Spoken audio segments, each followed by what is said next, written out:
ডিম সেদ্ধ করে নিলাম। ডিম সর্ষে আর পোস্তটা ভালো করে বেটে নিল পাটায়। কাঁচা লঙ্কা ছিল বেগুনি পাতা। সর্ষে আর পোস্ত বাটা হয়ে গেছে।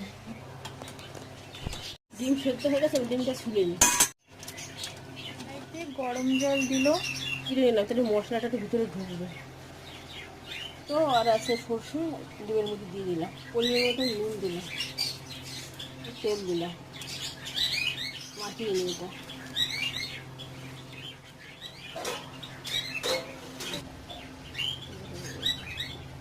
উপর দিয়ে কাঁচা লঙ্কা দিয়ে দিলাম।